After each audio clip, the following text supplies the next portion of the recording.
Hello friends, तो आज मैं लेकर आई हूँ आप लोगों के लिए गेहूं के आटे के लड्डू, जो कि बहुत ज़्यादा स्वादिष्ट है। और ये विंटर्स में आप बना के रख लें, बहुत ही ज़्यादा फ़ायदेमंद है। इसमें सौंठ और गोंद वगैरह सब कुछ मिक्स किया है। तो चलिए बनाते हैं, कैसे बनाना है इन लड्डुओं को।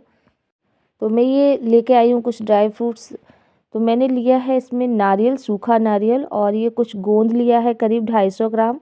उसी के साथ मैंने ये मखाना लिए हैं करीब 150 ग्राम, और किशमिश है ये 200 ग्राम, और ये नारियल है करीब 300 ग्राम।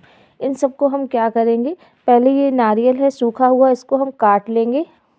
तो मेरे यहाँ जब भी लड्डू बनते हैं तो इस तरह काट कर ही डालते हैं, क्योंकि ये जो काट कर इस तरह से डालने से क्या होता है, जो इसका जो टेस्ट है ना लड्डुओं का, वो बहुत बढ़िया एक क्रंचीनेस आती है लड्डू में। तो आप चाहे अगर बना रहे हैं तो इसको ग्रेटर से भी ग्रेट कर सकते हैं, पर मेरे यहाँ इसी तरह से काट के डालते हैं, क्योंकि लड्डू का टेस्ट बहुत बढ़िया आ जाता है इससे। क्योंकि ये नारियल का पीस जब भी हम लड्डू खाते हैं मुंह में इस तरह से उसका पीस जाता है तो बहुत ज़्यादा टेस्ट अच्छा लगता है। तो ये सारी चीज़ें मैंने एक तरफ रख ली। अब मैंने गैस को ऑन किया, इस पर एक कढ़ाई रखी, और इसी में हम डालेंगे घी। तो मैंने ये देसी घी लिया है, इसमें मैंने 1 टेबल स्पून बड़ी वाली भर के डाला है, और ये मेल्ट हो जाएगा। जब गर्म हो जाएगा तो हम इसमें गोंद को है ना भून लेंगे इसी में। तो सबसे पहले मैं गोंद भून रही हूँ, क्योंकि ये गोंद, और मैंने इसको थोड़ा सा डाला है, ये बहुत ज़्यादा फूलता है। तो इसको जब भी भूने तो इस तरह थोड़ा थोड़ा करके ही डालें। और मैंने ये 3-4 बार में गोंद को भून लिया था, करीब 250 ग्राम गोंद था, और इसको मैंने थोड़ा थोड़ा करके ही डाला, क्योंकि ये फूलता है। फूलने के बाद ये डालते हैं उससे 2 गुना हो जाता है। और मैं 2-3 बार में इसको भूना था घी में इसी तरह डाल डाल कर। तो ये जैसे फूलता है एकदम काफ़ी बड़ा हो जाता है इसका फूलने के बाद साइज।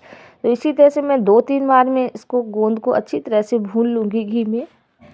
तो ये लड्डू है ना, विंटर्स में आप बना के रखें, बिल्कुल ख़राब नहीं होते और काफ़ी टेस्ट भी अच्छा आता है, क्योंकि और इस पे गर्म चीज़ें भी डालते हैं, जैसे हम सौंठ वगैरह भी इसमें ऐड करते हैं, तो उससे बहुत बढ़िया रहता है विंटर्स के लिए। और ये इतना सारा गोंद को मैंने भून लिया है। और अब इसके बाद गोंद भूनने के बाद इसमें देखिए घी कैसा हो गया है। कोई बात नहीं, इसी में हम नारियल को भी भून लेंगे। तो जब कभी भी आप लड्डू बनाएं तो सारे ड्राई फ्रूट्स को इस तरह से घी में ना फ्राई कर लेने हैं। तो उससे क्या होता है, लड्डू का टेस्ट भी अच्छा आता है, और रखे हुए होते हैं तो थोड़ा सा भुन भी जाते हैं। तो इसको भी मैं हल्का भून लूँगी, इसका कलर चेंज हो गया, और अब हम निकाल लें। आप चाहे तो इसको ग्रेट करके भी ले सकते हैं लड्डुओं के लिए नारियल को, पर मैंने तो चाकू से इस तरह से काट लिया है। तो नारियल को हम निकाल लेंगे, और इसमें आप जो चाहें ड्राई फ्रूट्स ऐड कर सकते हैं, काजू बादाम सारी चीज़ें ही आप ऐड कर सकते हो कोई भी। तो मैंने तो ये बस 2-3 चीज़ें ली हैं, और किशमिश को भी हम इसी तरह से इसमें भून लेंगे। तो बस थोड़ा सा और चलाएंगे, जैसे ही किशमिश भुन जाएगी हम इसको भी निकाल लेंगे। तो भूनने से क्या होता है, ये जो ड्राई फ्रूट्स होते हैं इनका टेस्ट बहुत अच्छा हो जाता है, इसलिए इनको भूनना ज़रूरी है। और अब किशमिश भी हम निकाल ले रहे हैं, भुन गई है। लास्ट में हम क्या करेंगे, इसमें मखाना थोड़ा सा हमने घी ऐड किया, और मखाने को भी हम इस तरह से भून लेंगे। तो मखाने को जब तक भूनना है, जब तक ये थोड़ा सा क्रंचीनेस ना आ जाए इसमें। आप तोड़ कर देखें कि ये भुन गया है, उसके बाद ही निकालें। इसमें मैंने आपको दिखाया नहीं है, तोड़ के मैंने देखा था, अच्छे से भुन गया, तो उसके बाद मैंने निकाल लिया है। और अब हम घी डालेंगे, इसी में हम डालेंगे गेहूं का आटा। तो ये जो गेहूं का आटा मैंने लिया था वो करीब 1.5 किलो गेहूं का आटा था। तो इस कढ़ाई में मैंने डाला, फिर ये कढ़ाई में चलाने में बहुत ज़्यादा प्रॉब्लम हो रही थी, छोटी पड़ रही थी, इधर उधर आटा फैल रहा था। उसके बाद मैंने कढ़ाई को चेंज किया। तो आगे मैं दिखाऊंगी, अभी ये छोटी पड़ रही है, और इसको बिल्कुल धीमी आंच पे भूनना होता है, एकदम ब्राउन कलर हो जाए जब आटे का, तब तक भूनना होता है। और इसी तरह से हम इसको चला रहे हैं। तो चलाने में प्रॉब्लम हो रही है, क्योंकि ये आटा ज़्यादा था और कढ़ाई छोटी पड़ रही थी। तो इस आटे को भूनने में काफ़ी समय लग गया था, करीब 20 मिनट लग गए थे। धीमी आंच पे इसको भूनना होता है, अगर तेज़ फ्लेम कर देंगे तो वो जल जाएगा। उसके बाद ये मैं फिर अभी चला रही हूँ, और फिर मैंने क्या किया, इसकी कढ़ाई को चेंज किया, क्योंकि चलाने में प्रॉब्लम हो रही थी। तो इसको भूनने में काफ़ी समय लगा, और करीब 20 मिनट लग गए थे। धीमी आंच पे भूनना था और बिल्कुल ब्राउन कलर हो गया था आटे का। उसके बाद हमने इसको उतार लिया था कढ़ाई को गैस से।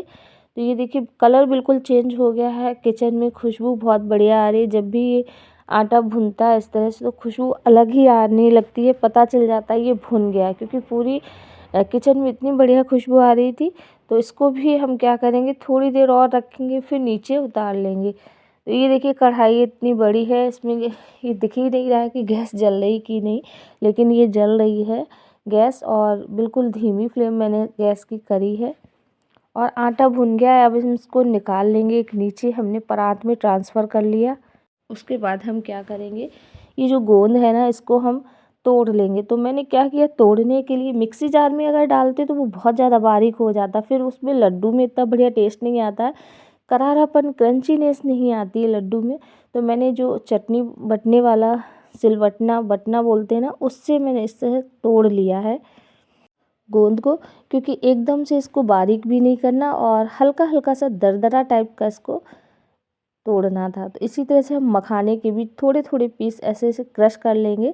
तो ये देखिए इस तरह से गोंद किशमिश ये सब चीज़ें मैं क्या करूँगी, इसी आटे में मिक्स कर दूँगी। मखाना, किशमिश, नारियल और गोंद ये सारे तोड़कर मैंने इसमें डाल दिया है। और इसी के साथ हम क्या लेंगे, इसमें इसको मिक्स कर लेंगे। और मिक्स करने के बाद हम इसमें डालेंगे सौंठ। तो मैंने 2 चम्मच पिसी हुई सौंठ ली है, इसको आप ज़रूर डालें, क्योंकि इससे बहुत बढ़िया सर्दियों में क्या होता है, बच्चों को खांसी वगैरह रहती है तो बहुत फ़ायदा करता है हमारी सेहत के लिए। और मैंने कढ़ाई को रख दिया है गैस पर और गैस को ऑन किया, और करीब मैंने 1 किलो से करीब 1200 ग्राम हमने लिया ये गुड़। तो 1.5 किलो इसमें ही मैंने आटा लिया था, उसी हिसाब से मैंने करीब 1200 ग्राम लिया है गुड़। और इसी के साथ मैंने इसमें 2 ग्लास पानी डाल दिया है। और इसको गैस को क्या करना है, तेज़ हमने कर दी थी। और गुड़ को जब भी डालें पानी में इस तरह से तो तोड़ के डालें। तो मैंने छोटा छोटा इसको तोड़ लिया था, और बस इसकी चाशनी इस तरह से बनानी है कि हल्की चिपकने लगे। इसको बहुत ज़्यादा आपको कोई एक तार की नहीं बनानी, बस पहला उबाल आए उसको थोड़ा हाथों से देखें, और उसी के बाद हमने इसको नीचे उतार लिया। और मैंने इसी कढ़ाई के अंदर जो मैंने आटा और ये सब रखा था ना, तो मैंने डाल दिया है इसी में मैंने नारियल वगैरह सभी ऐड कर दिया था, सौंठ भी मैंने मिक्स कर दी थी। और इसको इस तरह से मिक्स करना है।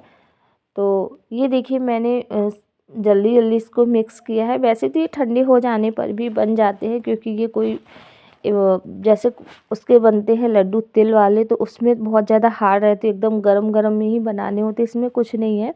अगर आपको इसमें कुछ ड्राई लगे कि कम चाशनी है, तो आप इसमें थोड़ा सा फिर से इसी तरह से गुड़ को चाशनी बना के इसमें डाल दें, या फिर आप घी ऐड कर दें। और अगर ज़्यादा हल्का सा है ये, मतलब ज़्यादा गीला नहीं है, लड्डू बंध नहीं रहे हैं, तो आप इसमें गरम दूध हो 2-3 चम्मच ऐड कर सकते हैं, तो उससे भी ये लड्डू बन जाएंगे। तो मैं गर्मा गर्म फटाफट से हाथों से बना रही हूँ लड्डू। तो ये देखिए अब मैं एक हाथ से बना रही हूँ, उसके बाद मैंने दोनों हाथों का यूज किया, क्योंकि इतने सारे लड्डू थे तो जल्दी बनाने थे, और फटाफट से ये लड्डू बनते जा रहे थे, बहुत अच्छा लग रहा था बनाने में। तो इसी तरह मैंने सारे लड्डुओं को बना लिया। अब मैं एक तोड़ के दिखा रही हूँ, ये देखिए बिल्कुल सॉफ्ट लड्डू है, कहीं से भी टाइट नहीं है, और बहुत बढ़िया टेस्ट आया था। तो फ्रेंड्स अगर मेरी रेसिपी पसंद आई तो लाइक एंड सब्सक्राइब शेयर करें। Bye bye.